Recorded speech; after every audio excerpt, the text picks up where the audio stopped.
Boa noite, estamos ao vivo com mais uma sessão do Janelas Filosóficas. Aqui hoje nós temos o professor David Horst, que vai nos agraciar com uma palestra sobre racionalidade doxástica. E para debater o assunto, nós temos o professor Rogério Severo, e os nossos estudantes de mestrado, Vinicius, Rodrigues e o Pedro. Antes de mais nada, muito boa noite e obrigado por assistirem essa palestra. Muito boa noite a vocês que estão aqui e muito obrigado pela participação de todo mundo. A palestra vai ser feita em inglês, tá? A todos os desavisados, a gente já deixou avisado isso, mas toda a discussão vai ser feita em português, então tranquilo, toda a discussão vai ser um pouco mais tranquila de entender, eu acredito. Mas sem mais delongas, eu vou passar agora para o professor David. Então, muito obrigado pelo convite, boa noite. Eu vou falar em inglês, mas como o Horst já disse, todas as perguntas podem ser em português. Então, vocês podem ver a minha tela? Ótimo. So, my current research focuses on two notions. The first one is rationality, and the second one is virtue, in particular epistemic or doxastic virtue. And in this talk, I'll be trying to bring these two notions together. In particular, I'll be arguing that a particular or a proper account of doxastic rationality will be a conception of rational believers as doxastically virtuous believers. So in form of a slogan, my claim tonight will be that rational believers are doxastically virtuous believers. And I will begin with a brief introduction into the notion of doxastic rationality. So, according to a fairly widespread view in contemporary epistemology, rational believers are immediately responsive to their evidence. And there are a few examples from the recent literature. So, for example, David Wellman says that when we discern a gap between a belief and the truth, the belief immediately becomes unsettled and begins to change. Tom Kelly writes, it's characteristic of rational thinkers to respect their evidence, insofar as one is rational, one is disposed to respond appropriately to one's evidence. And Scanlon writes, a rational person who judges there to be sufficient grounds for believing that P normally has that belief, and this judgment is normally sufficient explanation for so believing. And last but not least, Joseph Raz writes that there is no gap, no extra step in reasoning between believing that the case for the truth of a proposition is conclusive and believing the proposition. So there's certainly important differences between the remarks of these authors, but I think the main gist of their remarks can be captured in the following principle, which I've dubbed immediate responsiveness, or IR, according to which, normally, rational believers are immediately responsive to their evidence, and that A, if they possess sufficient evidence for P, then other things equal, this is sufficient for them to believe P, and B, if they possess sufficient evidence against P, then other things equal, this is sufficient for them to believe not P. And for the purposes of this talk, I will take immediate responsiveness as true, or I'll take it for granted, even though it's not entirely uncontroversial. For the purposes of this talk, I will just assume that something like immediate responsiveness is indeed correct. And my question instead will be how we have to conceive of rational believers and their way of belief formation such that IR comes out true. So in other terms, what ensures that believers are immediately responsive to their evidence such that they merit the title rational? And there are two answers that are based on popular views about belief more generally in the literature, which I will be considering. The first one is what we may call the teleological account, according to which rational believers are immediately responsive to their evidence because they aim at truth in some sense. Second account is the normative account, according to which rational believers are immediately responsive to their evidence because belief is constitutively subject to a truth norm. And this is something that rational believers necessarily recognize or accept. Now, my aim today is to show that both of these views face significant problems. And this then will motivate the introduction of my alternative account, which I call virtue account, according to which rational believers are immediately responsive to their evidence because when forming beliefs in this way, they exercise a relevant doxastic virtue. So on my view, the key to understanding rational belief formation in a way that is capable of vindicating IR, immediate responsiveness, is to view such belief formation as an exercise or as a manifestation of a certain kind of virtue, right? So then the structure of my talk is as follows. First, I will very briefly add some comments on the principle immediate responsiveness. Then I will discuss the teleological account and the normative account. And then in the last main part of the talk, I will introduce and defend my own proposal, the virtue account. So there are, of course, a number of things that one might and probably should say about the various notions involved in IR. I will limit myself to highlighting that, or to saying something about what I mean by immediate responsiveness, because that's particularly important for what follows.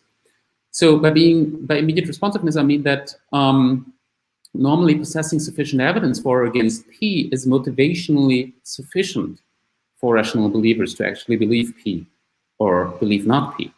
So, for example, suppose you believe that it'll rain tomorrow, but then come into possession of sufficient evidence that it will not rain tomorrow.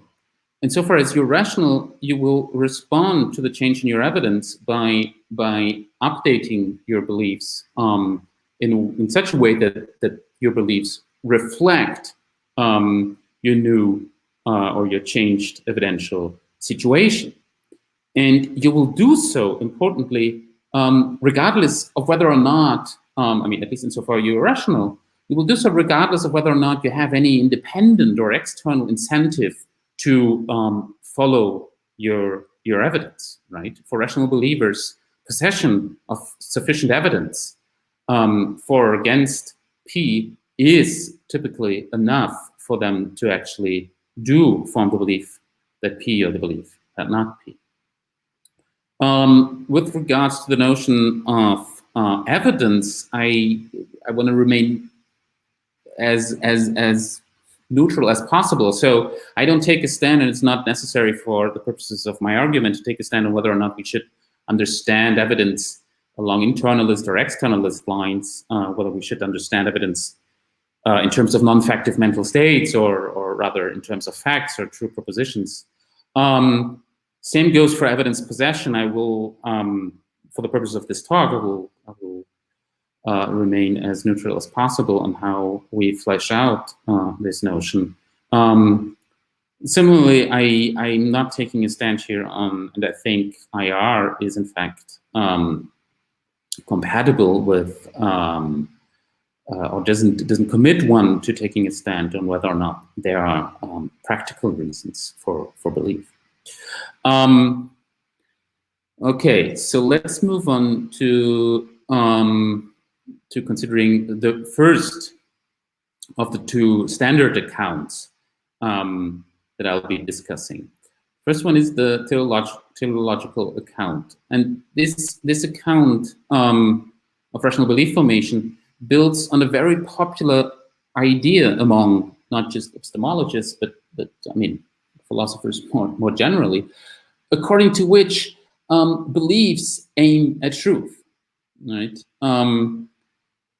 Often this is used as a slogan, but when pressed, philosophers tend to try to flesh this out in either of two ways, either in intentional terms or in functional terms. So either aiming at truth is understood in terms of an explicit intention to believe the truth, or this is understood in functional terms, such that beliefs aim at truth in the sense that they are typically the product or the result of a cognitive system whose function is to generate true beliefs.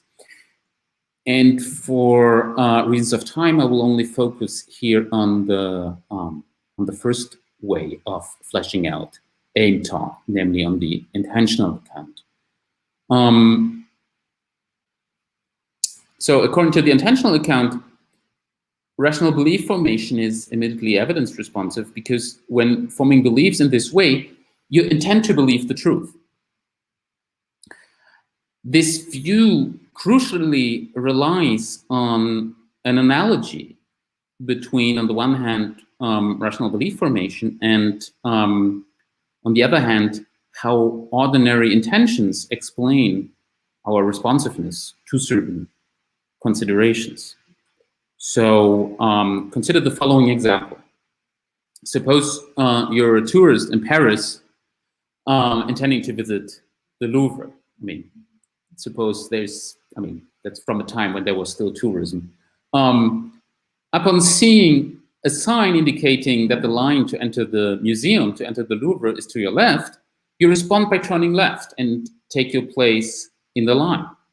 Now, what explains why you respond in this way is your intention to visit the Louvre, right? Simple case. Now, according to the teleological account, or more specifically the intentional account, something similar holds in the case of rational belief formation. So upon acquiring sufficient evidence indicating the truth of P, you respond by believing P. And what explains why you respond in this way is your intention to believe the truth, right? That's the basic idea of the intentional account. Our responsiveness to our evidence is grounded in an intention to believe the truth, just like our responsiveness to various practical considerations is at least often grounded in all kinds of practical intentions, right? Now, I think the main problem with this account is that this analogy between rational belief formation and the way in which ordinary intentions dispose us to respond to certain factors in our situations, this analogy generates wrong predictions. Now, to bring this out, consider first that in general, ordinary intentions dispose you to respond to considerations that bear on their fulfillment, but they do so in a way that can be defeated by other aims that you're pursuing. To illustrate this, consider the following elaboration on our previous example. Suppose the line in front of the Louvre is huge. If so, despite recognizing that waiting in the line is the only way to enter the museum, you might not take your place in the line. Perhaps you hate waiting in lines and you decide that you can spend your precious vacation time better in some other way, right? So in that case, you may give up on visiting the Louvre because doing so would frustrate other aims that you're pursuing. So what this illustrates, once again, is that ordinary intentions dispose us to respond to certain considerations, but they do so in a way that can be defeated by other purposes, by other aims, by other intentions that we have, right? Now, given the intentional account, then we should expect that something similar holds for the case of rational belief formation. In particular, we should expect that there are situations in which you refrain from responding to your evidence because doing so would frustrate certain other aims that you're pursuing. For example, suppose that believing that your partner is unfaithful would make you unhappy, and you prefer happiness over truth.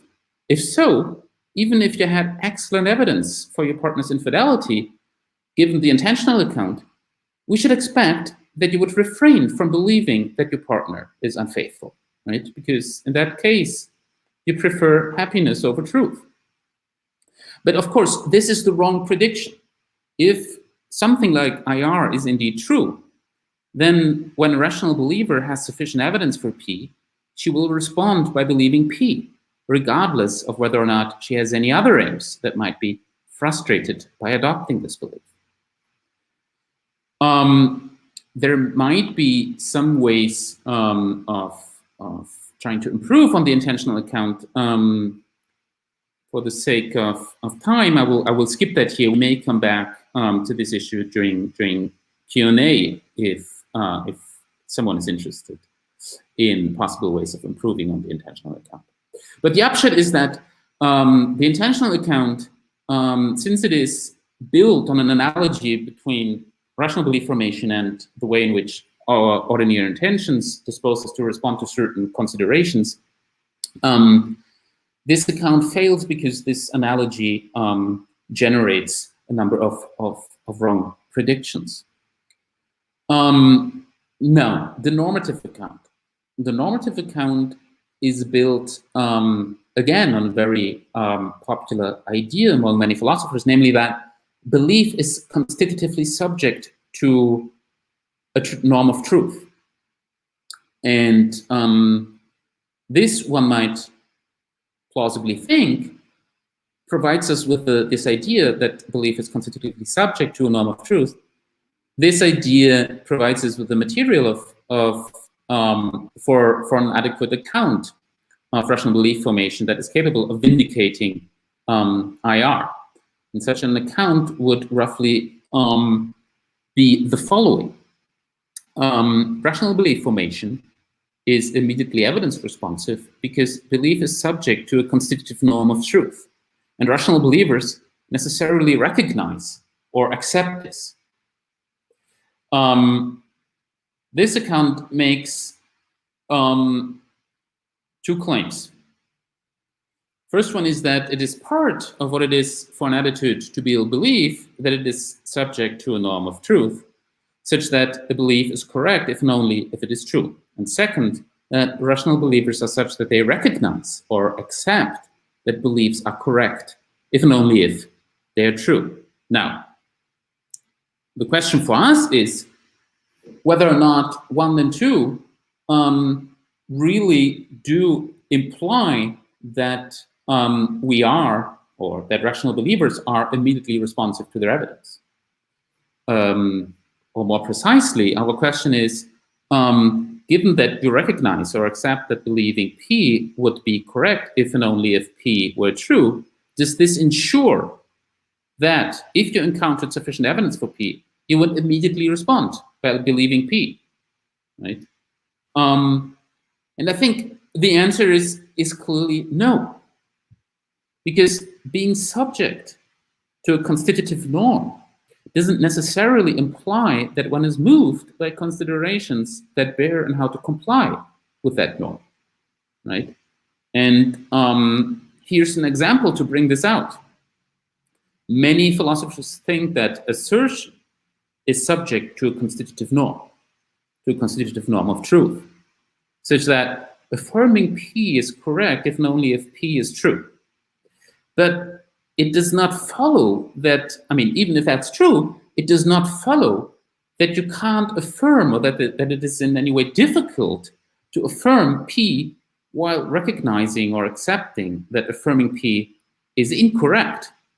I mean, after all, lying is possible, right? I mean, that's exactly what you do. You affirm P, even though you have clear evidence that P is not true, right? You do something that is incorrect in light of the alleged constitutive norm for assertions. But I mean, this is certainly possible, and there's no difficulty in doing so. So what this brings out is that it's hard to see how the mere fact that belief is subject to a constitutive norm of truth could explain why, if you possessed sufficient evidence for P, you would normally believe P, right? But that's what the normative account was trying to do. Now, a natural way to attempt to improve on the normative account would be to say that, well, I mean, rational believers do not merely recognize or accept the fact that beliefs are constitutively subject to a truth norm. They also, in some way, aim to comply with that norm.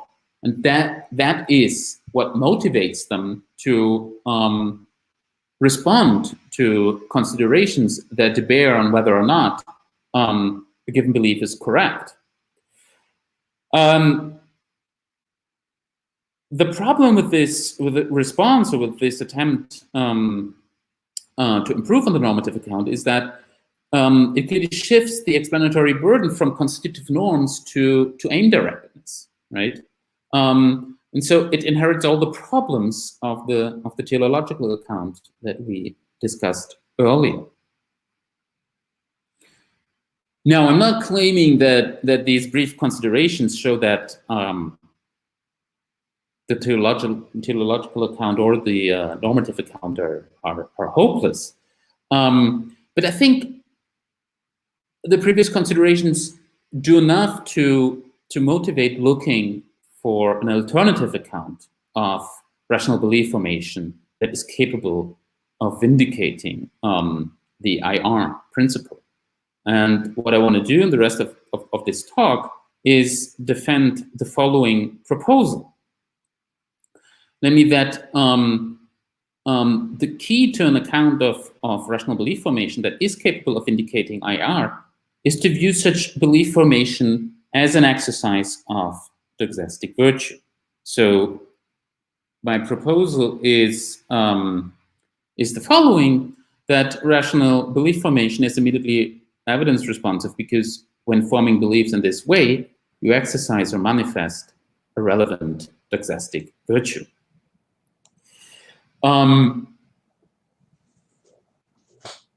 The basic idea here is that rational believers are immediately evidence responsive, not because they intend to believe the truth, nor because they recognize that belief is subject to a constitutive norm of truth, but because they possess a certain doxastic virtue.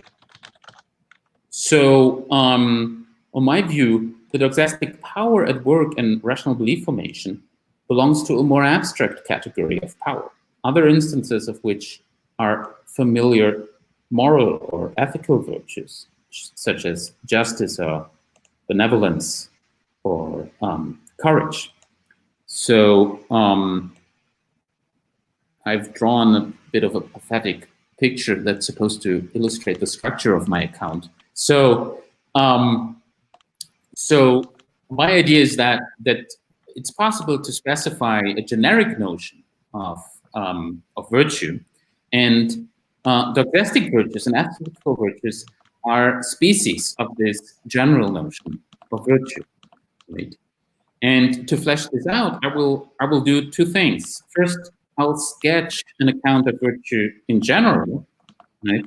And then second, I'll argue that by viewing a rational believer's belief-forming powers as a kind of virtue, as a species of virtue, we can actually get an illuminating account of IR, right? An illuminating account, or an account of rational belief formation that is capable of vindicating the IR principle.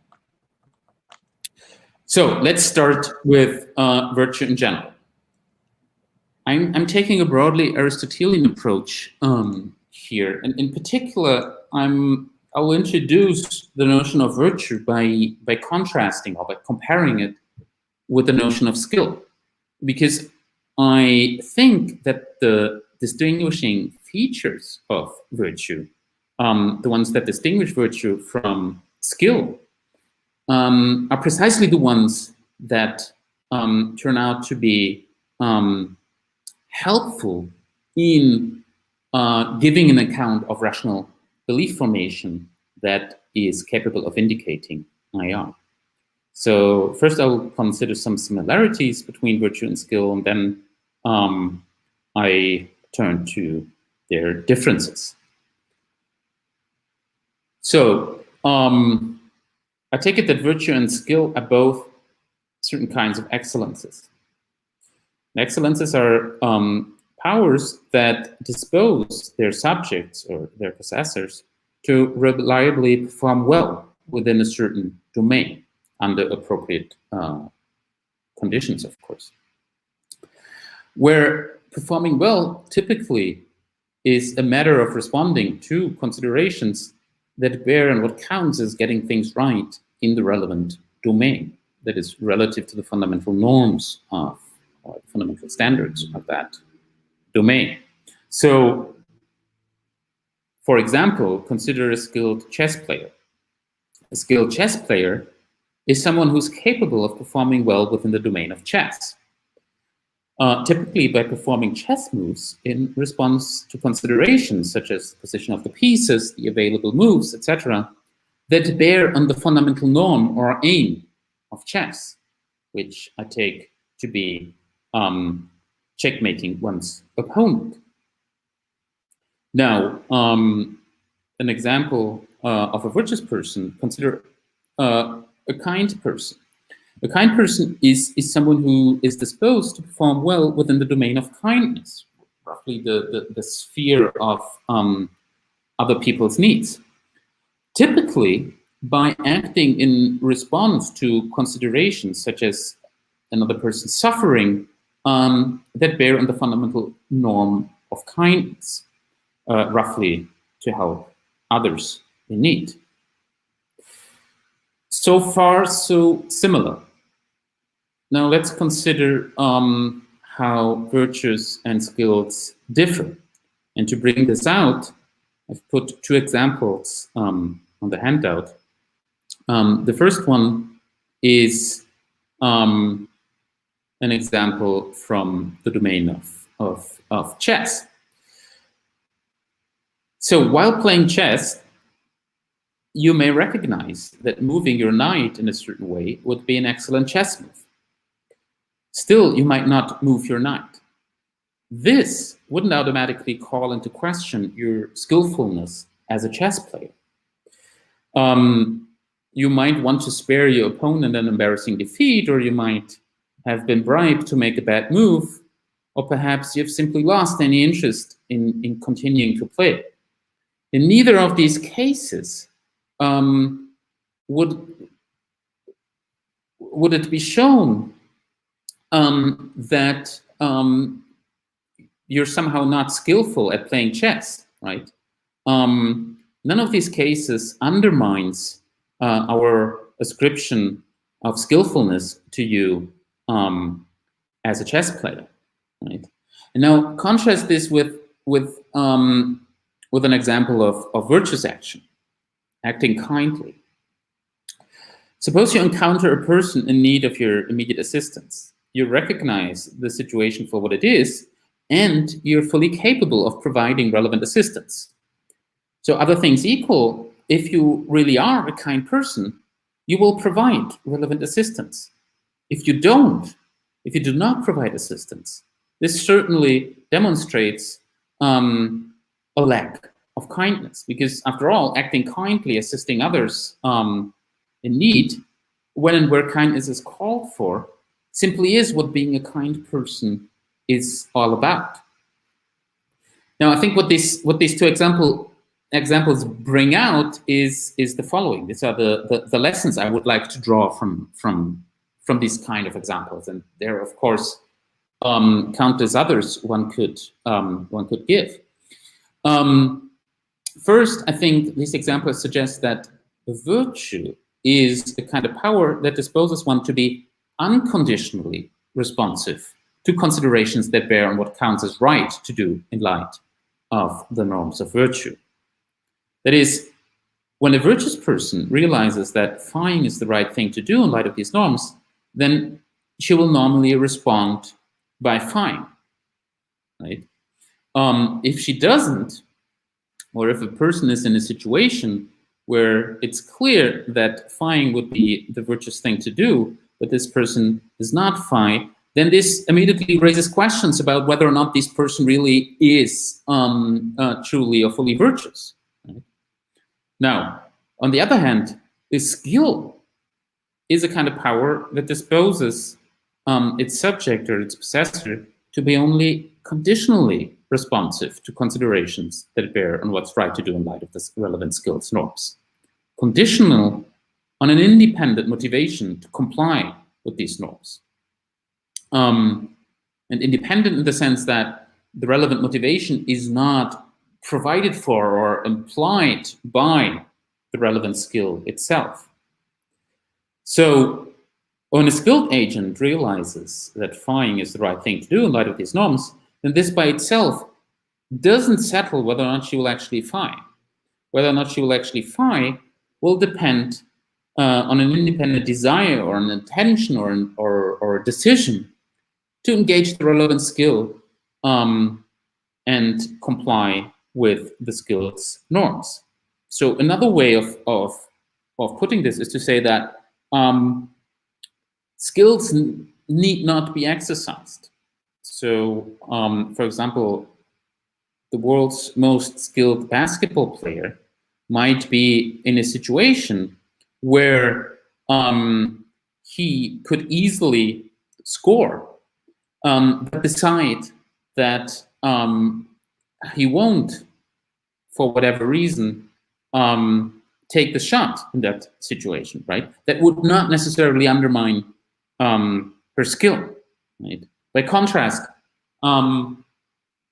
it's built into the possession conditions of a virtue that someone possessing a virtue is moved, other things equal, by considerations that bear on the virtuousness of their acts.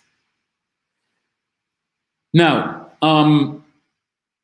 if we abstract from a specifically ethical profile of our examples, I think we can distill the following generic account of virtue from these examples, from these considerations. A given power is a virtue just in case it is a power whose exercises are unconditionally responsive to certain considerations that bear on what's right to do within that power's domain, that is relative to the fundamental norm or norms of that domain. Now, this is certainly schematic, and there are, various ways in which one might try to flesh this out further. What's important for our purposes here is to see that generic virtue predicts that qua subject of such a power, if you possess considerations that clearly show fine to be the right thing to do in light of the relevant norms, then this is sufficient for you to actually fine or to try to fine, given appropriate conditions.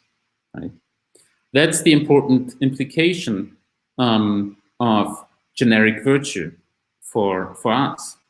Why it's important, we will see in a minute. Now, with this in the background, let's move on to the resulting account of doxastic rationality. So, in brief, my proposal is that applying this general account of virtue to the case of rational belief formation will get us an account of such belief formation that is capable of vindicating IR. And we apply the general account to the case of rational belief formation by first viewing the belief-forming power of rational believers as one that disposes them to be unconditionally responsive to considerations that bear on the fundamental norm of the doxastic domain, roughly the domain of forming and maintaining beliefs. And second, by taking the fundamental norm of that domain, of the doxastic domain, to be the norm of truth, right, in line with many other philosophers. What this gets us is then the following account of doxastic virtue. A belief-forming power is a doxastic virtue, just in case it is a power whose exercises, namely particular instances of belief formation, are unconditionally responsive to considerations that bear on what's right to believe in light of the truth norm. That is just to say that these exercises are unconditionally responsive to the believer's possessed evidence, because evidence just consists in considerations that indicate truth or falsehood. Right? Now, again, there are various things one might and one should say about doxastic virtue. The important thing for us is, once again, the implication of this sort of virtue. Because just like generic virtue, doxastic virtue predicts that qua doxastically virtuous subject, qua possessor of the relevant sort of virtue, if you possess sufficient evidence for P, then other things equal, this is sufficient for you to believe P. And if you possess sufficient evidence against P, then other things equal, this is sufficient for you to believe not P.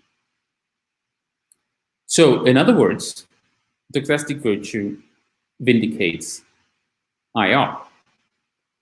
Qua exercise of a doxastic virtue, rational belief formation is immediately responsive to one's evidence. So it is because rational believers are doxastically virtuous believers that their belief formation is immediately evidence responsive.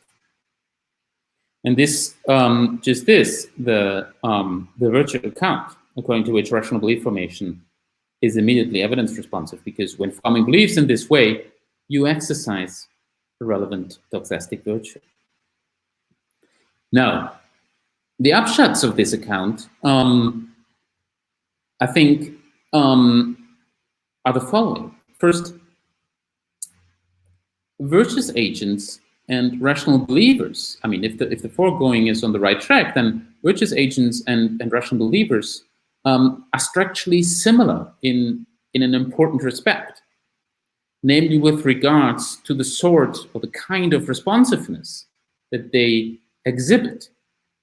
So both virtuous agents and rational believers are necessarily or unconditionally responsive to considerations that bear on what counts as getting things right in their respective domains. Right? So typically, once it's clear that fying is the virtuous thing to do in a given situation, a virtuous agent will respond by fying, by trying to fy. There's no need nor room for any external incentives to respond in this way. And similarly, I think that once it's clear that there's sufficient evidence for P, a rational believer will normally respond by believing P. Again, there's no need nor room for any external incentives to respond in that way. And finally, I think that the virtue account is superior to the teleological account or the normative account because it's able to avoid the problems that we've considered, that we've discussed, which these accounts confront. So remember that the main problem with the teleological account is that on this account, we attempt to understand rational belief formation by ascribing an intention to believe the truth to a rational believer. But the problem is that the intention to believe the truth disposes believers to respond to their evidence in a way that can be defeated by other aims, like happiness. So, as you will remember, the teleological account predicts that a believer might not or might refrain from responding to their sufficient evidence for the truth of P, because doing so would frustrate some other aims that they're pursuing. For example, they would refrain from responding to their sufficient evidence for P because believing P would make them unhappy. Now, the virtue account, I think, avoids this problem simply because virtues equip their subjects with a necessary responsiveness to considerations that bear on the fundamental norms. Now, the problem with the normative account was that the mere fact that beliefs are constitutively subject to a truth norm doesn't by itself explain why any believers should be responsive to their evidence, should be responsive to considerations that bear on how to comply with the truth norm. Again, I think the virtue account is able to avoid this problem because what's doing the explanatory work on this account isn't the bare notion of constitutive normativity, but the notion of virtue. Thank you.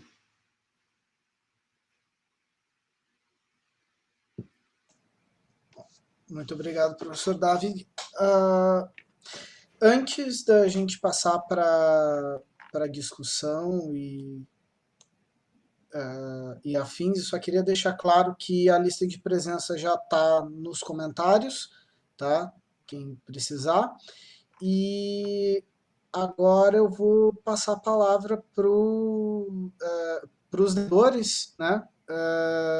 Para eles fazerem as suas próprias perguntas ao professor. Pode começar, Severo. Depois passamos para o Vinicius e para o Pedro, caso eles queiram expor também. Tá bom. Então, eu agradeço o convite, David, que tu me fizeste para eu participar.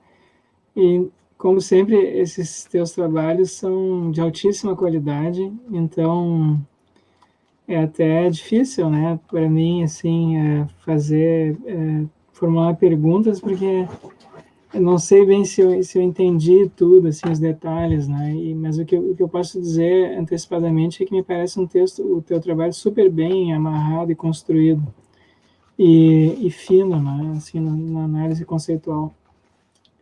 Mas, vamos lá, então tu tem esse trabalho, ele tem uma crítica, né? Ele tem uma crítica de duas concepções, a concepção teleológica e a normativa, e depois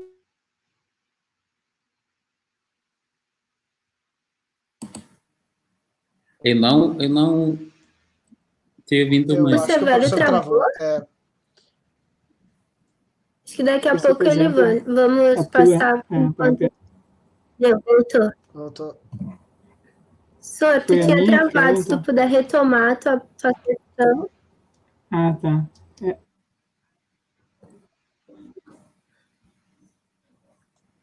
Acho que ele travou Ainda de não novo. estamos lhe ouvindo. Sim. Bom, A gente pode passar para o próximo enquanto ele não retoma? Vinícius, quer colocar alguma coisa? Tá. Depois a gente retoma para o Rogério. Tá. Estão conseguindo me ouvir bem? Tô. Tá, beleza, então. Bom, a pergunta que eu tenho é relacionado à distinção que tu fez entre virtudes e habilidades, eu vi que os exemplos que tu deu de distinções entre virtudes e habilidades são no reino da ética, não propriamente dito no reino epistêmico, no reino das crenças. Eu concedo, pelo menos do modo como eu entendi, eu concedo que habilidades e virtudes são diferentes em relação ao domínio da ética, mas eu não consegui ver isso, pelo menos no domínio no domínio epistêmico, em termos de crenças. Porque quando alguém exerce a sua habilidade intelectual, habilidade cognitiva, como os epistemólogos das virtudes entendem, como o Sousa, como o Greco entendem, por exemplo, percepção, no caso a visão, digamos, que se eu estou olhando para a rua agora, eu vejo que é noite. Eu formo a crença verdadeira de que é noite agora. E a partir da minha habilidade de percepção, minha habilidade intelectual de percepção, que é o modo como Sousa e o Greco entendem. A distinção que tu fez entre virtudes e habilidades é que eu posso não exercer essa habilidade enquanto, se eu estivesse exercendo uma virtude, eu não teria como não exercê-la e ainda ser uma pessoa virtuosa. No caso, eu poderia dizer que não é noite agora e ainda assim ter minha habilidade preservada. O que me pareceu estranho, parece que é essa consequência do que eu entendi do teu texto, mas só que se a gente tem essa consequência, parece que habilidades intelectuais são doxasticamente voluntárias. Aliás, voluntariamente doxásticas, desculpa. E isso me parece, acho que para todo mundo parece estranho que dizer que as nossas crenças são voluntárias.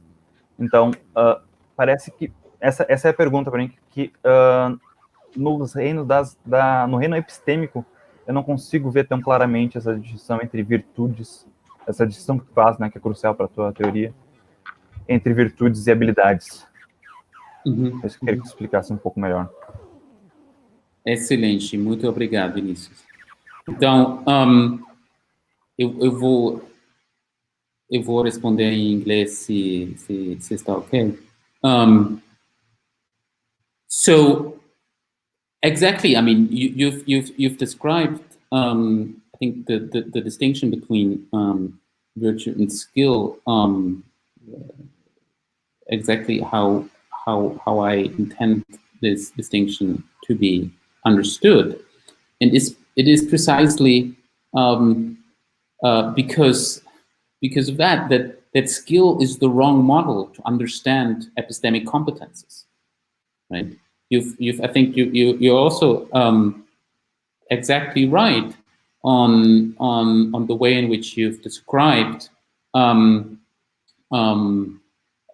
how things go in the epistemic case, when we form beliefs, when we look outside and see it's night, and we respond immediately by forming the belief that it's dark outside or whatever, right?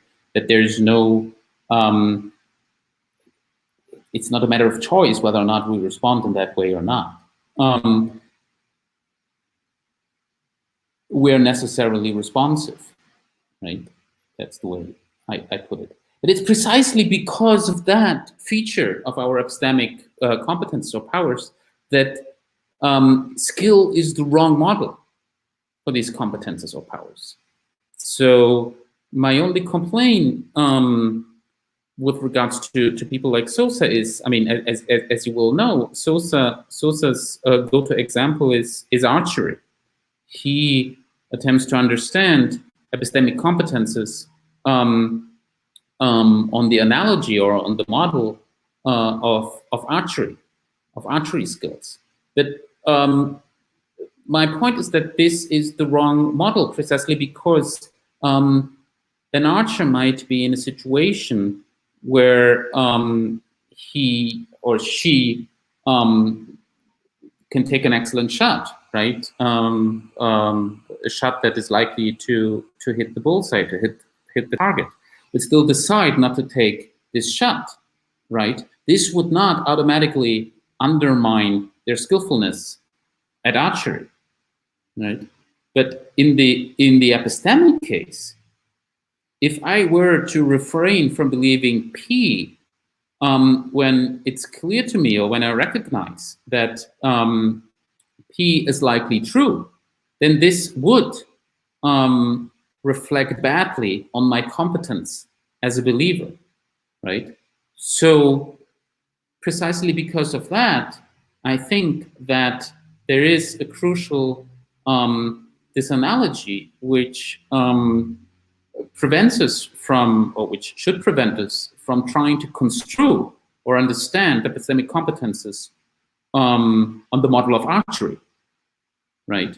Rather, as I'm trying to suggest, epistemic competences should be understood on the model of virtue, right? Because virtues exhibit the same sort of unconditional responsiveness to certain situations that we also find in the epistemic case, right? So I think I agree with everything you said. I will just want to point out that this basically shows that skill is not the right model for understanding epistemic competences.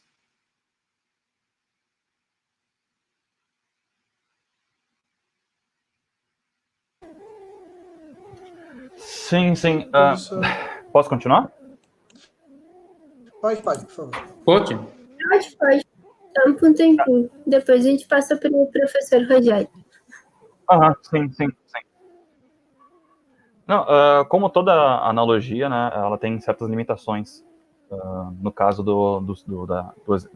da analogia do Sousa, no caso do arqueiro, tem essa limitação de que o arqueiro ele pode se recusar a atirar, e ainda assim ele ser alguém habilidoso, enquanto no caso, no reino epistêmico, não seria o mesmo, a pessoa não seria racional se ela se recusasse a acreditar que agora é noite. Ela deixaria de ser racional, deixaria de um certo modo ser racional se ela passasse a acreditar que agora não é noite. Sim. Mas o que eu quis dizer é que parece que no reino epistêmico não tem essa diferença crucial que tu aponta entre virtude e habilidade. Esse era o meu ponto. Tá, ok, perfeito. Então, como eu não vejo essa distinção crucial, porque, né, no reino epistêmico a gente não tem esse voluntarismo, parece que não tem nenhum problema em usar o modelo de habilidades para resolver o problema de como conceber os crentes racionais em termos de imediata resposta à evidência. Right. I mean, again, I would think that. Sorry. No, again, I would think that the analogy with skills generates wrong predictions in the epistemic case, and that the sort of normativity, or the sort of evaluations that we find in the domain of skill, the domain of archery, for example, is very different from the one that we find in the epistemic domain, and that's why epistemic normativity is not just a special case of skill normativity, right? Because well, for the differences, for the reasons that I've tried to point out. First. Second, I do think there is an analogous difference between virtue and skill in the epistemic realm as well, because I mean, I think that, I mean, there are epistemic virtues just and there are epistemic skills. Like, think of your calculating abilities, right? You can these are powers that you can exercise at will, right? You can engage in calculation, and you can stop doing so, right? You can engage in certain methods or certain ways of evidence gathering that or evidence ordering or assessment these are skills which you can engage in voluntarily. So I would think there are epistemic skills, but they differ from epistemic virtues precisely because, I mean, analogously to the practical case, precisely because their engagement in some important way depends on your decisions or your intentions. So again, I'm inclined to think that there's an exactly parallel distinction in the epistemic case between our epistemic competences that are at work in forming beliefs, and certain epistemic skills, such as your calculating skills or your mathematical or arithmetical skills, that are at work in whatever. I mean, can be at work in mental actions, can be also at work in physical actions, and then that are to a certain extent, at least, under your voluntary control, unlike the sort of competences or powers that are in work in believing, right? And of course, these powers, they work together. They're interconnected in various important ways. Still, I think it's important to view that there are certain important structural differences between the way in which they operate. I hope that's somewhat helpful. Perfeito. Professor Rogério, pode seguir. Tá bom, obrigado. Desculpa por antes, caiu aqui, entendeu? Não sei o que houve. Então, eu tenho três questões, David. A primeira é sobre a abordagem funcional, functional account, que pulaste na apresentação aqui. Então, tu tem duas linhas gerais que tu criticas, né? A abordagem teleológica, a abordagem normativa, mas a abordagem teleológica tem dois tipos. Tu falaste apenas o primeiro, esse segundo tu não falaste.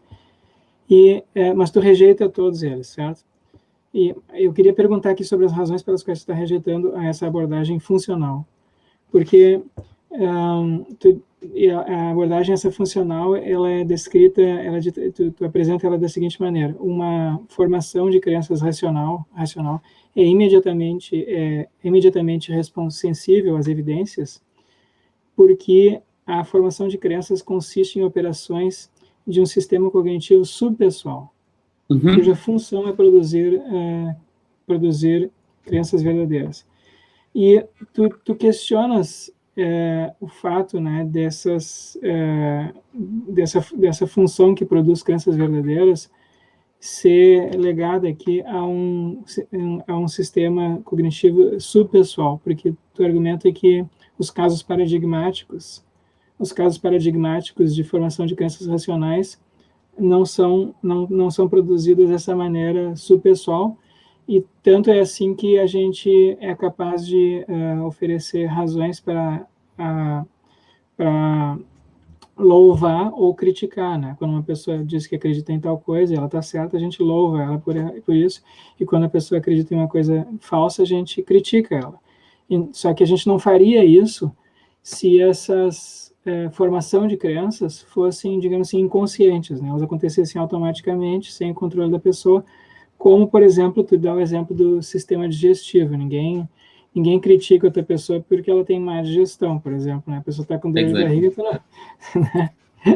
Então tu dizes, bom, então esse não é um modelo adequado para a crença racional. A crença racional tem que ser primariamente consciente.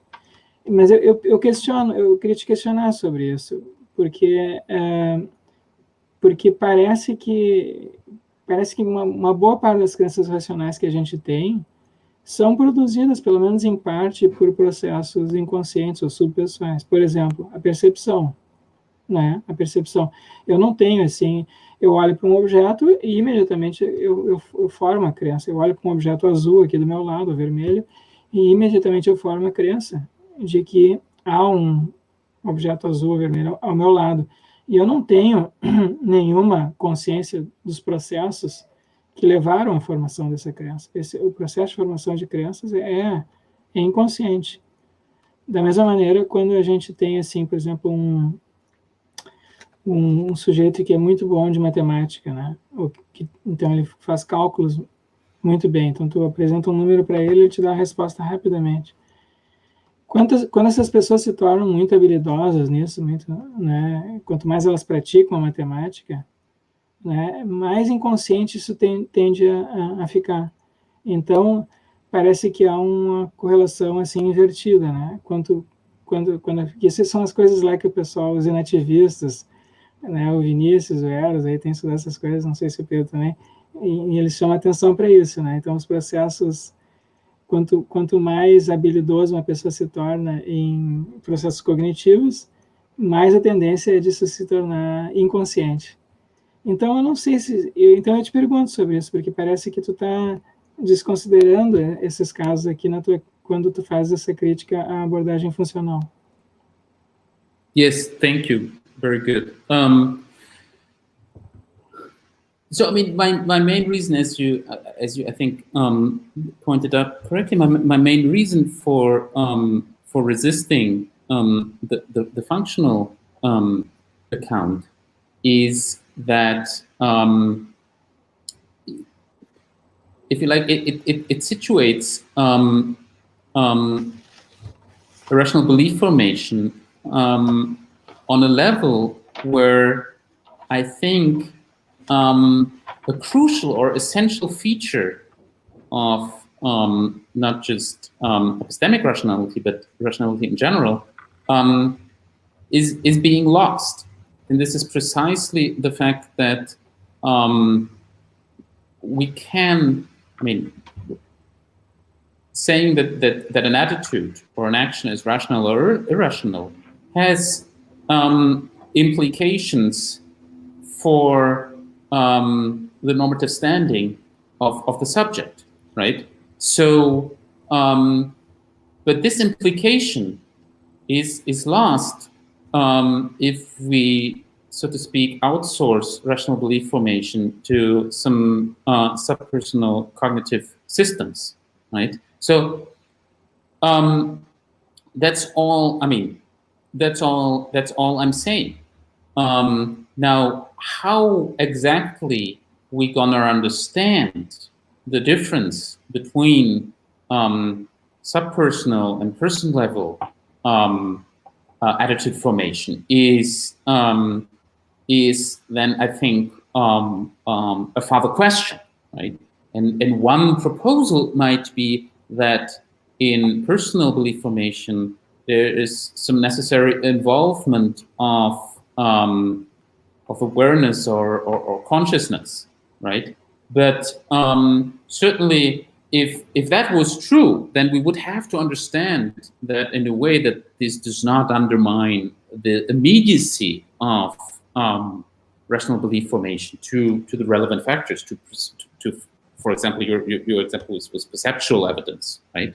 So, but I mean, I'm not taking a stand on how exactly we are to spell this out. I'm merely, observing. I'm merely stating that, well, if we move, like, so to speak, if we move downstairs to subpersonal cognitive systems in order to solve this problem, we lose what seems to be an essential connection, namely the connection between rational assessments and the normative standing of the person that qualifying or assessing certain attitudes as rational or irrational has normative implications, at least in some sense of normative, for the subject itself. This connection, this implication, just doesn't hold on the level of subpersonal systems like our digestive system, right? That's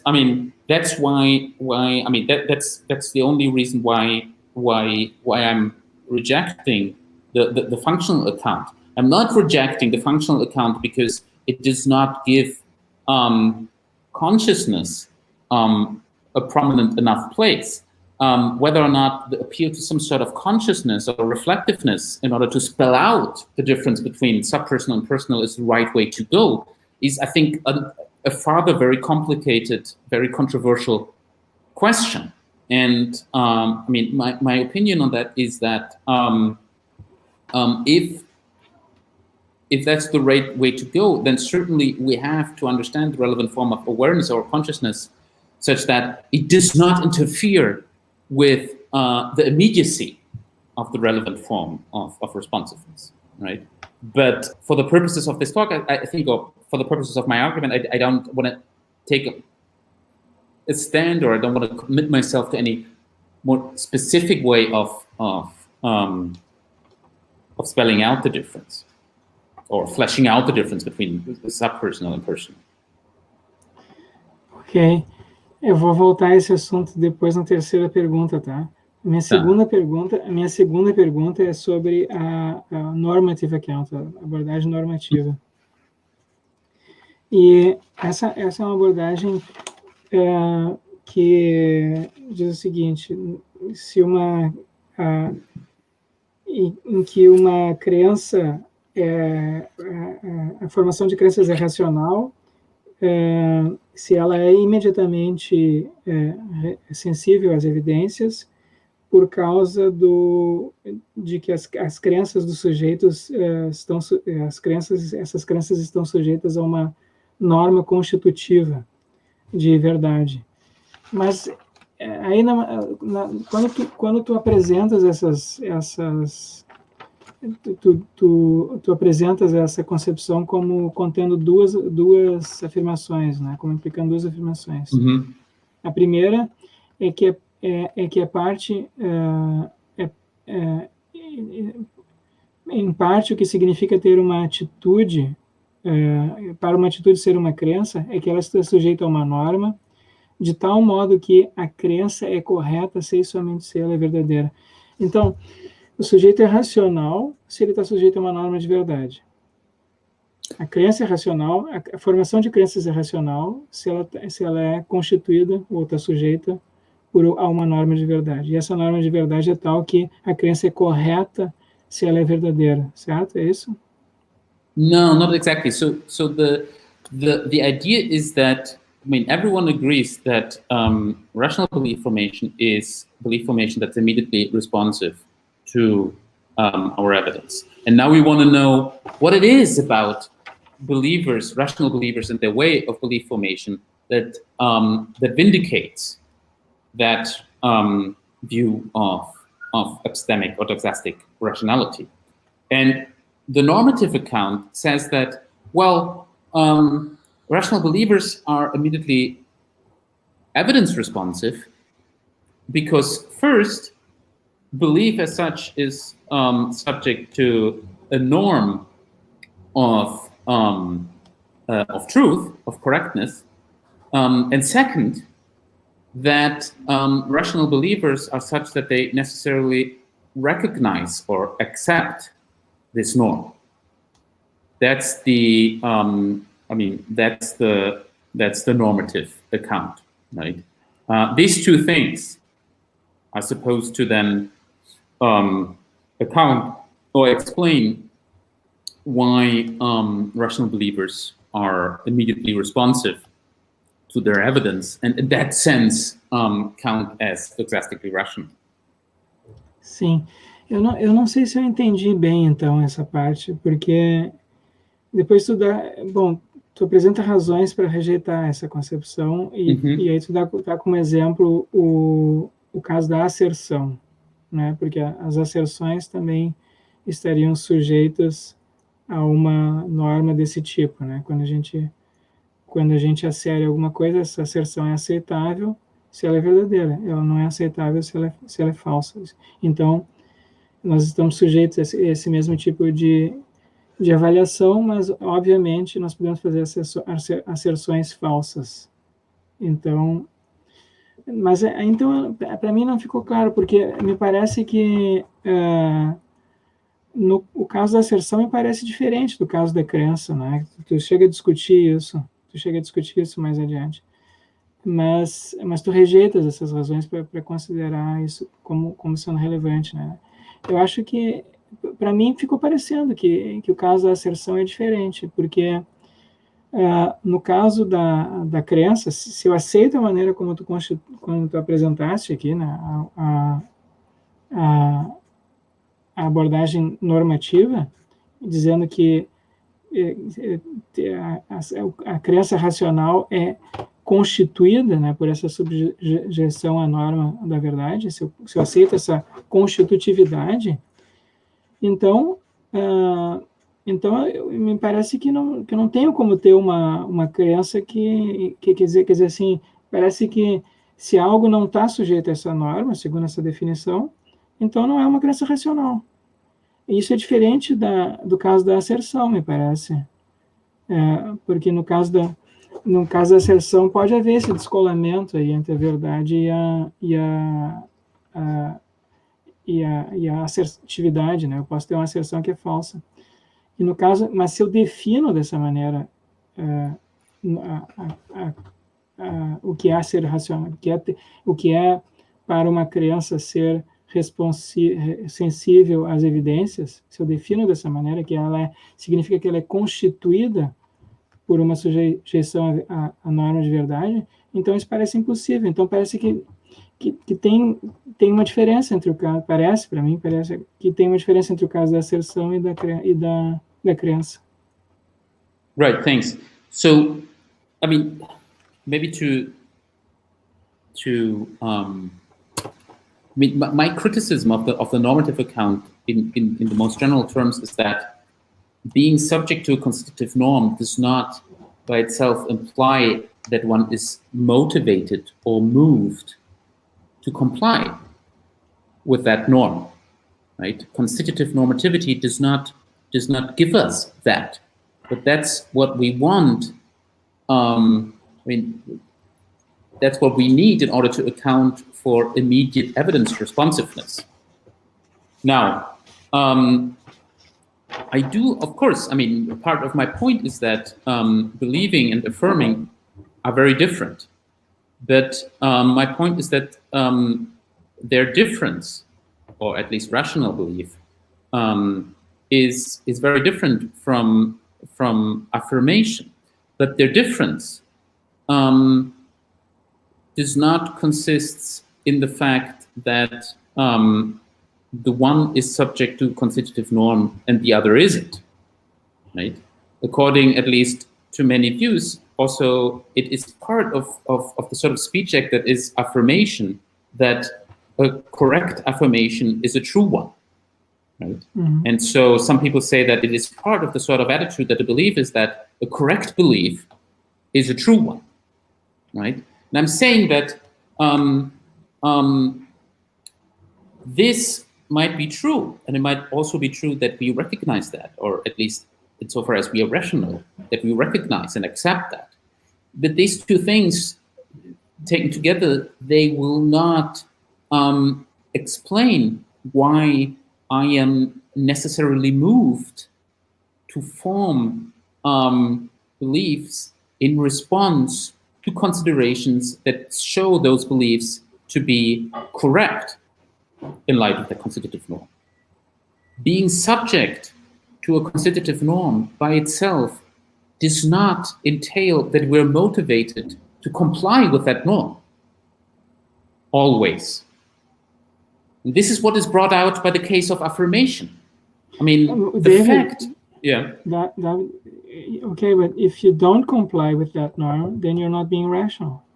Isn't that the norm is just the correctness norm. The norm says that a belief is is correct if true, and an affirmation is correct if true. But I mean, there's a huge difference between rationality and correctness. I mean, you can have rational beliefs that are not correct, and you can form correct beliefs that are not rational, right?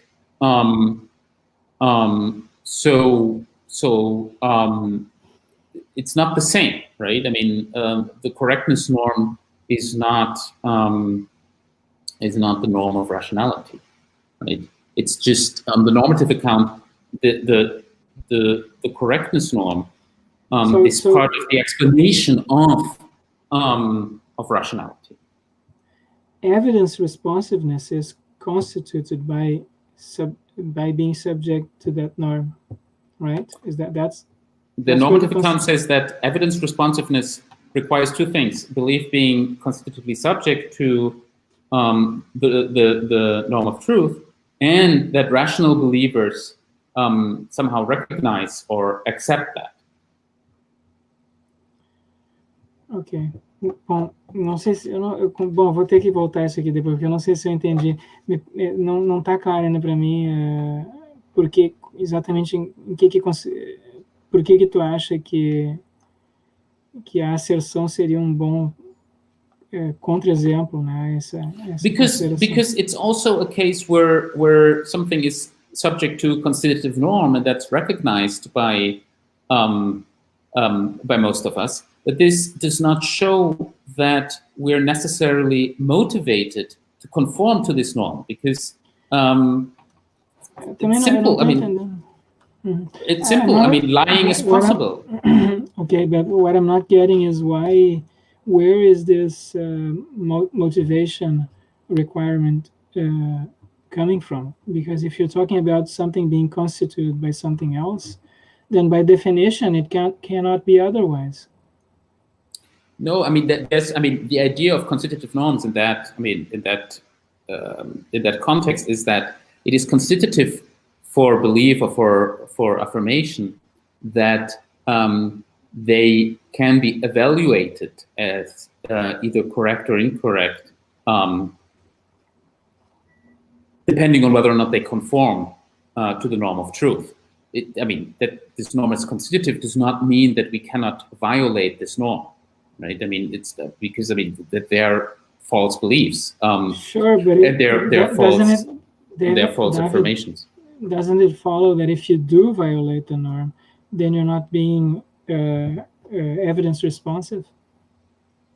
No, because again, imagine a case where your evidence is misleading, right? You have really strong evidence that P is true, but your evidence, unfortunately, is misleading, and so you respond to your evidence, and in that sense you're rational, but you unfortunately form an incorrect belief. Okay, well, correctness and rationality are two different things. I mean, you can be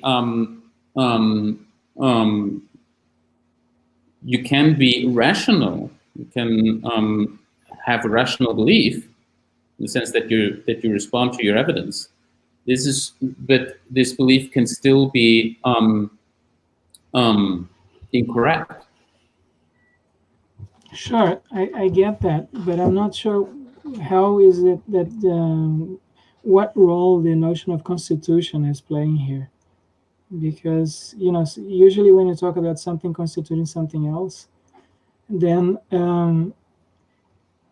well, if the norm isn't satisfied, then you don't have the concept doesn't apply anymore. And right, but if that were, but that's not how this notion is used in this literature, in this context. I mean, the idea that belief is constitutively subject to a constitutive norm just means that it would be a crazy idea if that idea meant that the norm of truth is constitutive for belief means that there are no true beliefs, then that there are no false beliefs. Then of course, that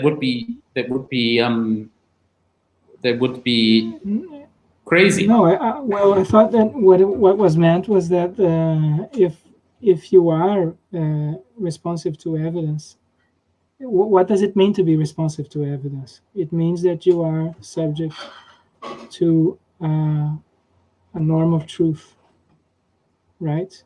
That's where the Constitution comes in.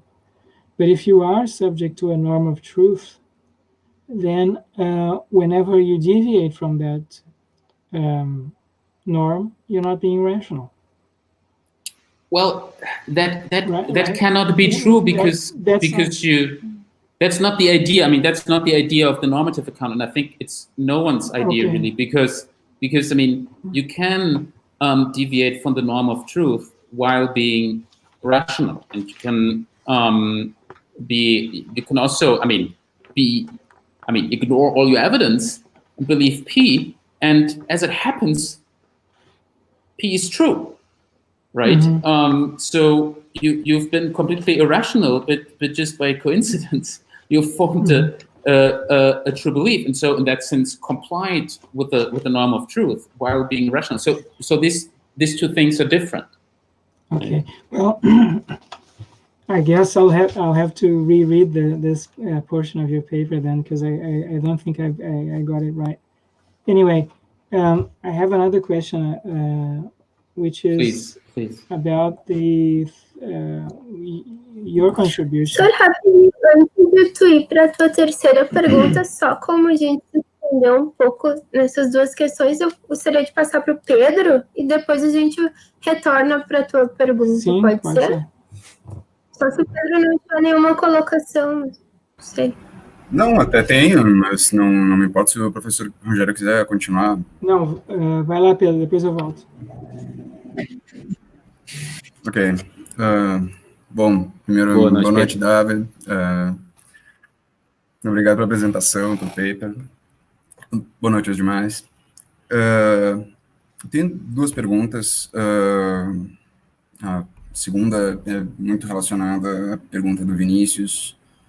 Me senti contemplado pela dúvida dele e vou tentar elaborar de um outro jeito.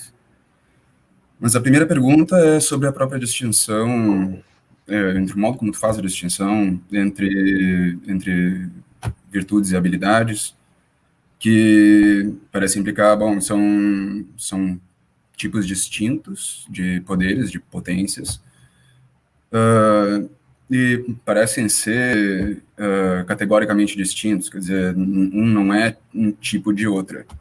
Eu não sei se eu estou interpretando corretamente, mas é justamente isso que me gerou uma certa dúvida, porque me parece que o modo como tu faz a distinção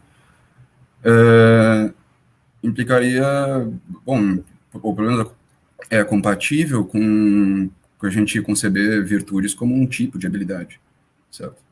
Quer dizer, se a gente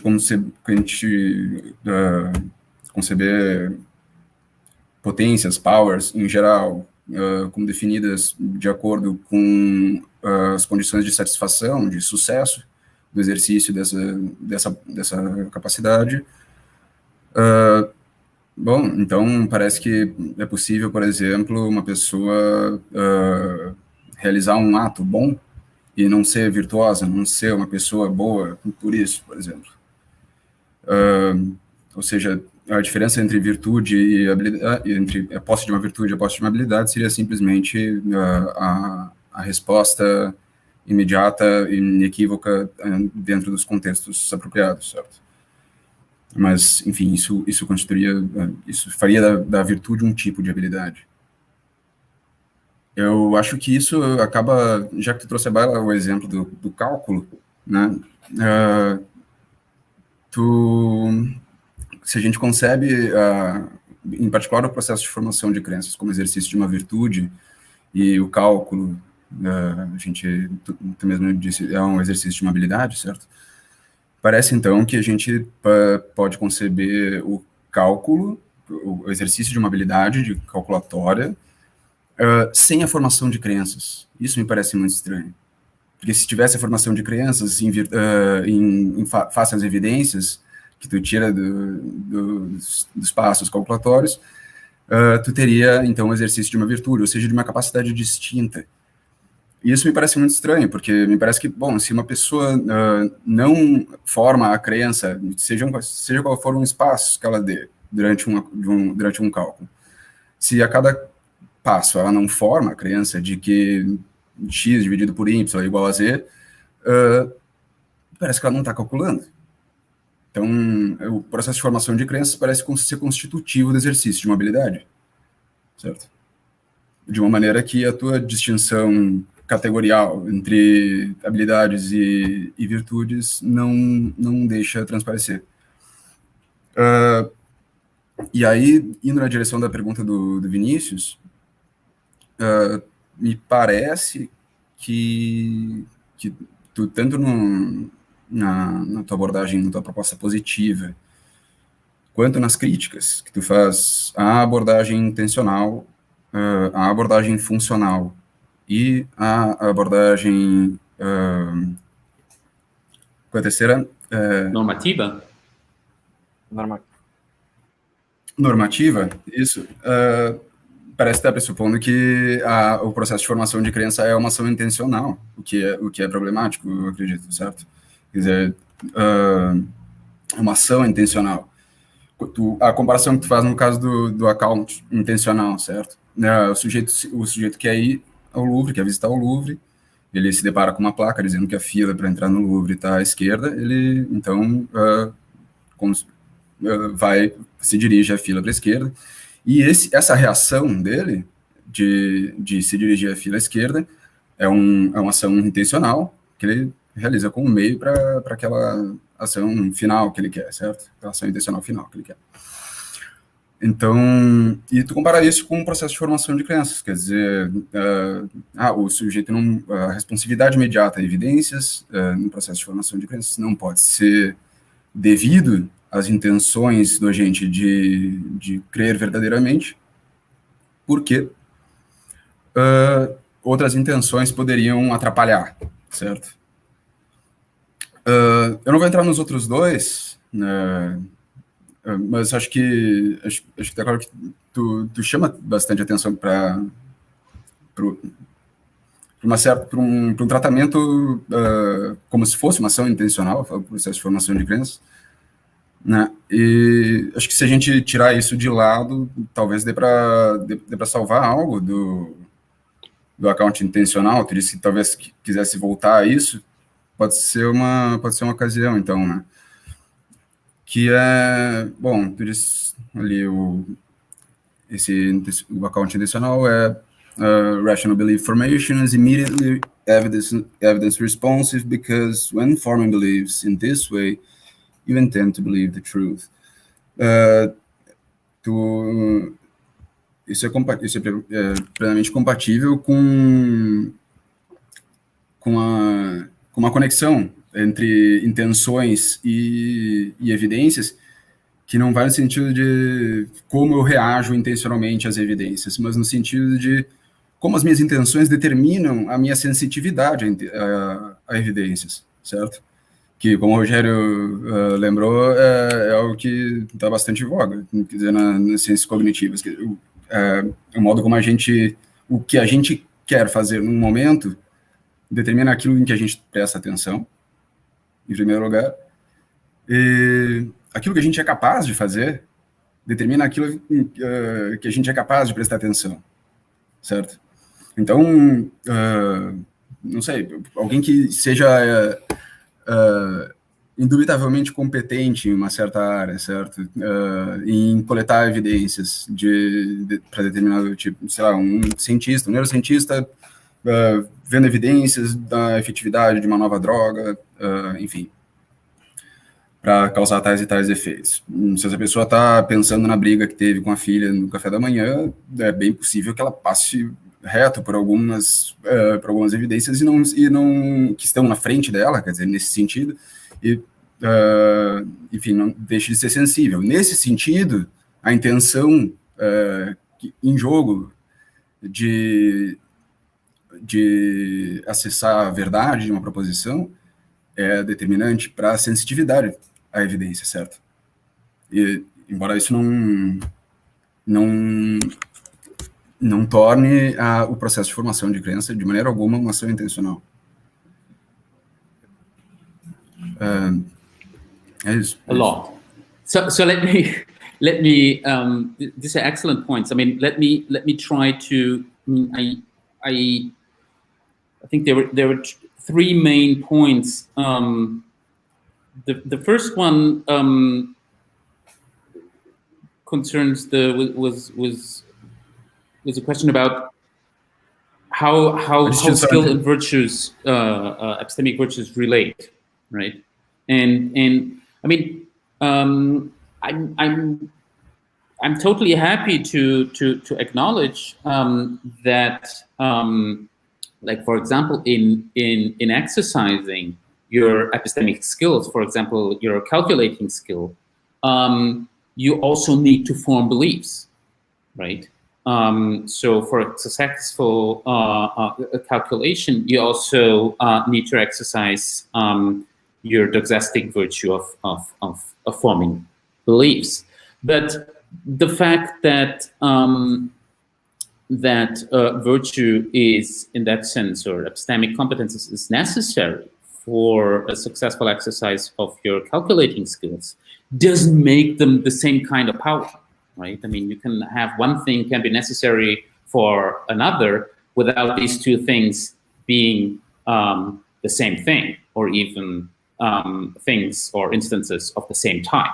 So, of course, I mean, I'm happy to acknowledge that epistemic virtues and epistemic skills have to work together. That does not imply that they're the same thing or the same kind of thing. The second point was about. I mean, I wasn't sure if I got that correctly, but it was about whether or not I am committed to thinking of belief formation as something intentional, or was it about? I mean, or was it another criticism of the intentional account in the sense that this account is committed to I mean, denying the involuntariness of belief formation. Não, só me pareceu que ao criticar o account intencional, tu tá tratando o processo de formação de crença como uma ação intencional tu mesmo, no sentido de, bom, comparar o processo de formação de crença à reação a uma placa dizendo que a fila para o Louvre tá à esquerda, certo? Yes, I mean, that's também no account positivo, certo? Também na hora de comparar, por exemplo, com o exercício de virtudes práticas, assim, quer dizer, a ação de uma pessoa boa, de uma pessoa sábia, enfim, vai ser intencional em reação ao contexto. Yes, but I mean, I'm not committing myself. Nothing that I say commits me to viewing, I mean, beliefs or belief formation as an intentional or voluntary process. I think what I point out is that epistemic competences and practical virtues resemble one another in one important respect, and that's the kind of responsiveness that they exhibit to certain factors of their situations, and that responsiveness is in both cases unconditionally or necessary, right? And that's the aspect in which they resemble each other. They differ in that, for example, virtues manifest paradigmatically, at least, in actions, whereas epistemic virtues manifest in belief, and actions and beliefs are not the same thing. They're different in various respects, right? But that's all okay. I mean, what I need and what I'm trying to highlight in my positive account is just that we have certain kinds of powers on the epistemic side and on the practical side that those exhibit the same kind or the same modality of responsiveness, namely an unconditional one as opposed to a conditional one. That's all. I don't want to commit myself to the idea that beliefs are actions, or that beliefs are voluntary. The third point you mentioned, I mean, if I got this right, you said that our intentions, our desires, what we want, etc., may influence our sensitivity to evidence, and thereby actually, I mean, play a significant role in our belief formation. And I think this is right, of course. So, for example, if I have a certain desire to find out, well, how many shoes my neighbor owns, right? This will make me go over to my neighbor's apartment, make me open the door of the shelves there and start counting the shoes, etc., etc. I mean, of course, this will have an impact on which beliefs I form, by having an impact by what evidence is available to me. That once, I mean, I see, right?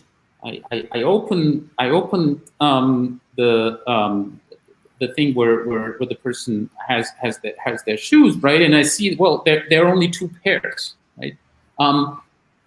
At that point, I will respond by forming the belief, well, there are 2 shoes. My neighbor only has 2 pairs of shoes, right? So the fact that I formed this belief has been indirectly influenced by my desire to know how many pairs of shoes my neighbor owns. But I mean, it's not up to me. It's not, I mean, up to whether or not, I mean, how I respond to the evidence that I discovered, right?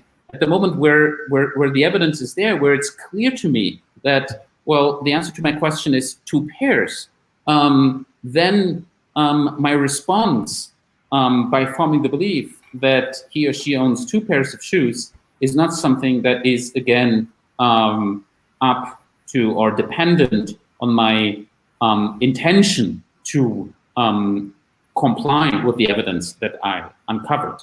But of course, the fact that this evidence is there in front of me, right, is something that is causally dependent on my previous intention or desire to find out how many pairs of shoes my neighbor owns. Right? So, yes, there is an influence, an important influence that our desires and intentions play with respect to, I mean, what evidence we possess, and thereby also, I mean, what beliefs we form. But that does not make, I mean, evidence responsiveness itself something that's dependent on our intentions. Ok, estou com vontade de triplicar, mas vou passar a palavra para o Rogério também, depois a gente continua, eu acho. A gente tá com... Eu vou fazer a minha pergunta em japonês, porque o David é alemão, ele escreveu o artigo dele em inglês, nós estamos no Brasil, então, naturalmente, nós precisamos respeitar aquelas pluralidades filosóficas. Por favor. Tá bom?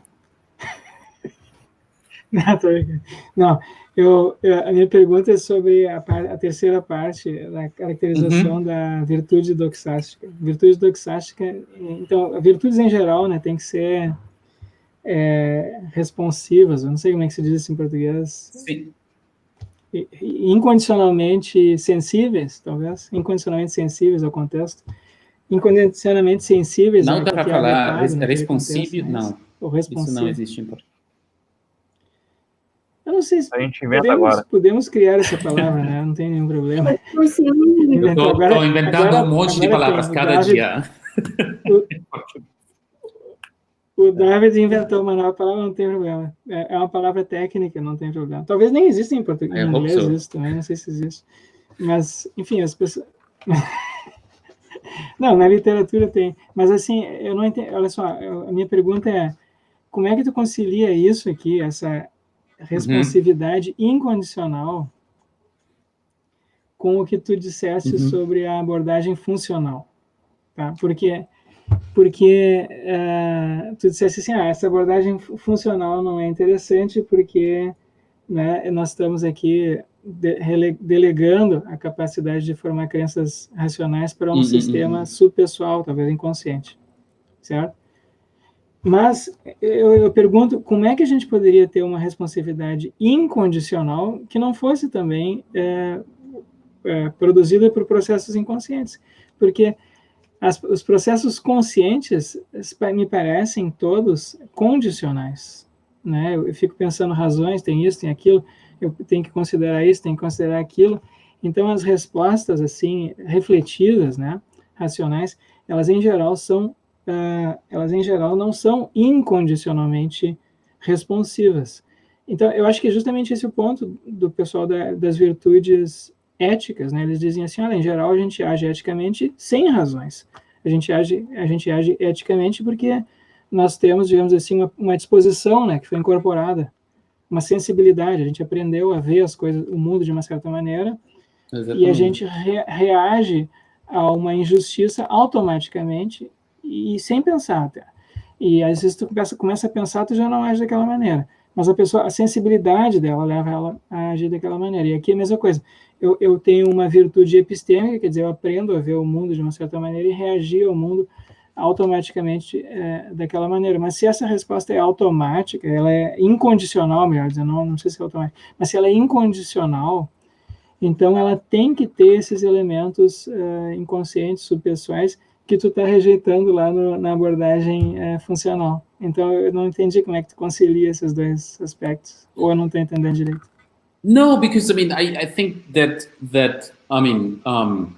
being immediately or unconditionally responsive to something necessarily, for example, implies that you're not conscious of your response. I mean, I don't see how that follows. You would have to add a bunch of other premises or thoughts to get to that conclusion. The more unconditional a response is, the more unconscious it has to be. Well, yeah, maybe I'm okay with that. I mean, I don't want to take a stand on whether. I mean, but it's like it's not that immediacy necessarily means that I cannot be conscious of my immediate responses. Right? There are two things there. It's not just immediacy. It's also the unconditional aspect of it. Yeah, I mean, I'm unconditionally responsive, and an ethically virtuous person is unconditionally responsive to certain aspects of her situation, such that she does not need. I mean, it's not an open question for her. When she sees someone suffering and she's capable of helping, then she will try to help. She does not need an independent desire or decision or intention independent in the sense that this is not itself implied or provided for by her virtue in order to respond, right? And that's the same. That's the same. With epistemic virtues, right? That's the point of comparison or similarity. But when Aristotle speaks of virtues, ethical virtues, he says that they are acquired by a habit. Yes. Or by experience. So it has to be something that goes on at a subpersonal level, unconsciously. Well, I don't think that that's what it just can't work consciously. That because if you're reasoning for, if you're consciously reasoning, why am I doing this? What are the reasons? Then it will immediately cease to be unconditional, because you can always find reasons for and against whatever stupid thing you want to do. Well, these are strong claims. So I mean, first of all, I think it's not so. I don't think it's a strong claim. I think there are plenty of cases in the history of science. Right. You've got alternative hypotheses for some given phenomena. Not only usually scientists, when they're trying to explain a given phenomena, their minds are occupied with formulating several different hypotheses. So, you can have reasons for saying that this is so and so, that or otherwise. And this is not an unconditional response to the evidence. This is a conditional response to the evidence, given the theories that you have. So if you're talking about an unconditional response, then it has to be something that goes on at a subpersonal level, like perception, right? So you see something blue, and immediately you form the belief that it's blue. You're not reasoning about anything. You're not saying, well, why is this blue? I just say, well, it is. This is what I'm seeing. So it's unconditional in that sense.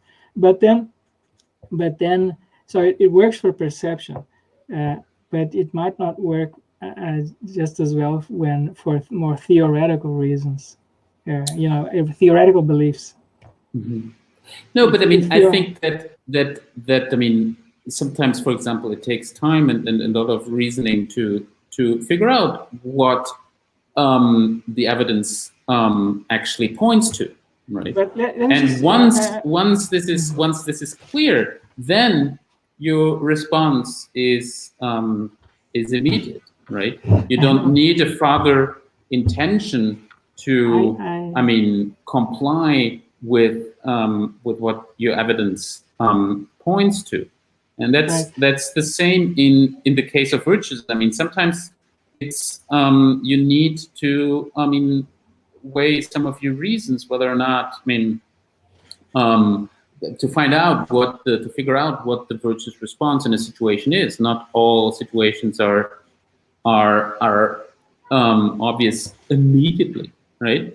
But once it is clear to you what the right thing to do is, then a virtuous person will respond. There's no need for a further desire, intention, or decision to comply with the moral or ethical demands of your situation, right? And in other cases, this might be obvious immediately, right?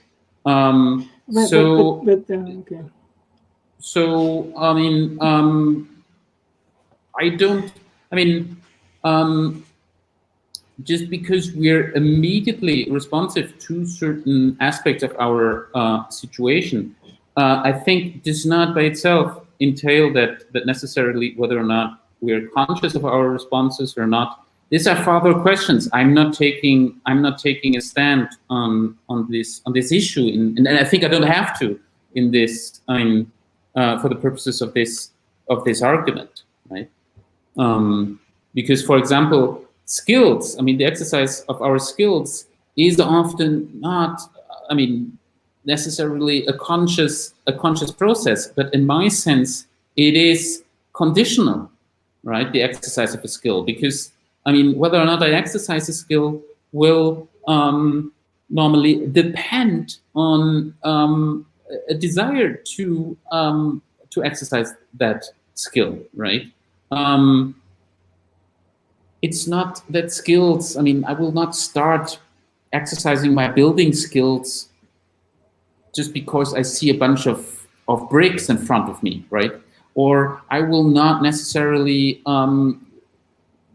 make a certain chess move or start playing chess just because I see a chessboard in front of me, right? So exercises of skills depend on a desire or decision to engage these skills. Skills are not self-engaging, if you want, right? But still, many of the once I've engaged in the skill, many of the moves that I will then make are moves that I'm not spending a lot of time thinking about. Right? Still, in my sense, skill is a conditional, in the sense explained, is a conditional. It's a conditional power, right? Unlike virtue. So I think, the distinctions that you draw attention to between unconscious, conscious, etc., they are very important, etc., but they do not. It's not immediately clear how they map on the distinction that I'm mainly interested in. Okay, no, I think to make this point more forceful, I'd have to reformulate it. But I'm still troubled somewhat by the idea that you can have some unconditional response that doesn't require any subpersonal cognitive systems to work, because that seems to be exactly what Aristotle says about ethical virtues. Why wouldn't that be the case with epistemic virtues also? So, but no, I mean, it all depends on how you understand the terms that you were using. I mean, there's of course there's a sense in which I can be okay with, yes. I mean, I don't think Aristotle would be happy with putting, I mean, virtues on the same level as our digestive systems. No, but that's not a good example. No. Well, that is a prime example of subpersonal systems of powers. But that's not a good example.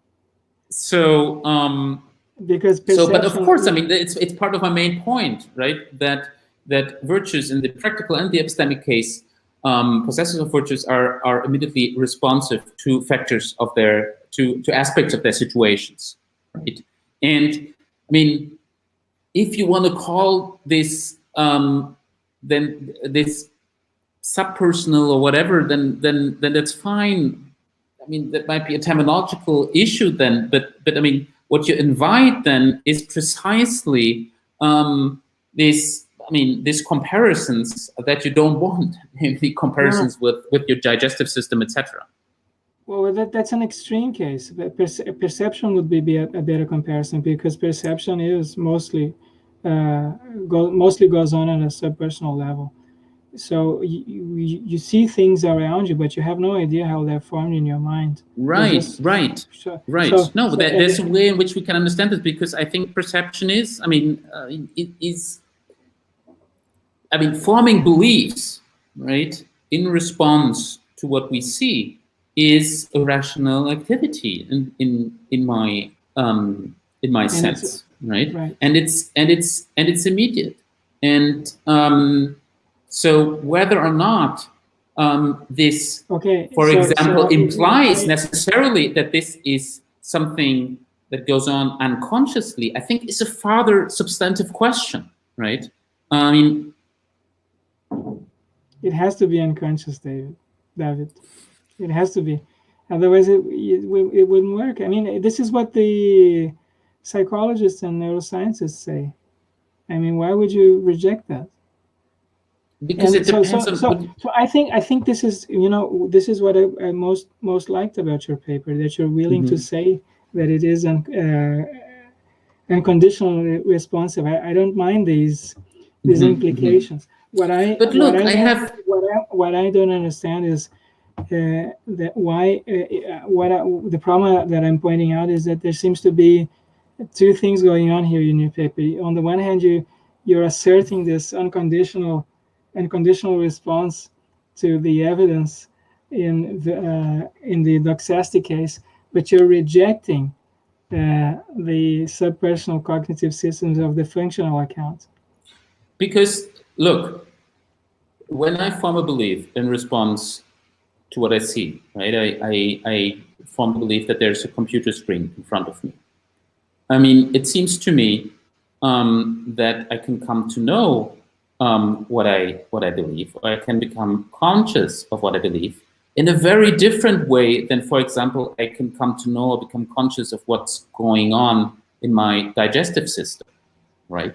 I would have to do an empirical investigation or whatever, or cut myself open, or like, I don't know how, whatever, right? But the way I know of my own beliefs that I form in response to my perception seems to be very different and more immediate. And I mean, whatever we want to call this, I think it's important that we hold on to this difference. So, but this difference, whatever this difference amounts to, it should not be necessarily cashed out in terms of immediacy and not immediacy or conditional or unconditional responsiveness, because in a way, many sub-person systems might be described as being unconditionally responsive or sensitive to certain factors, etc., right? But there's another difference, right, which has to do with the way in which we are conscious or can come to know about these responses, right? That I think sets these systems or these powers apart.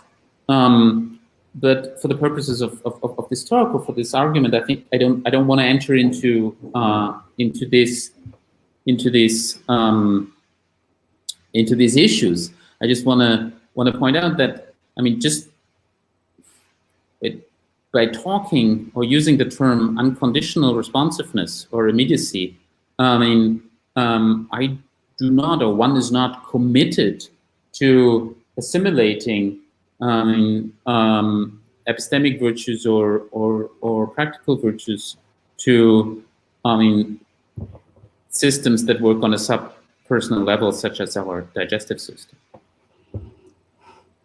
É bom, eu não vou dizer mais nada.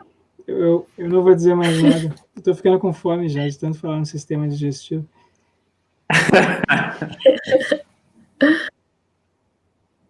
Bom, gente, já aproveitando a deixa, eu quero agradecer a participação de todos. Professor David, obrigado pelo convite, por aceitar nosso convite, professor Rogério, Vinicius. Sei que o debate podia ir a noite toda. Obrigado, Pedro, por participar, Horst, a Luísa e a Maria Fernanda, que estão no backstage. E lembrando que quarta-feira, dia 21, vai ter a palestra também do Eixo da Polaridades, de pornografia política, pela painelista Atena, que ela é escritora, poeta e educadora social, e a nossa colega do departamento, Euleia, que faz filosofia. Obrigada a todos, boa noite, obrigado, professores. Muito obrigado pelo convite e muito obrigado pelas questões. Foi bem legal. Eu também agradeço. Obrigado, gente. Boa noite. Agradeço também. Boa noite, professores, colegas. E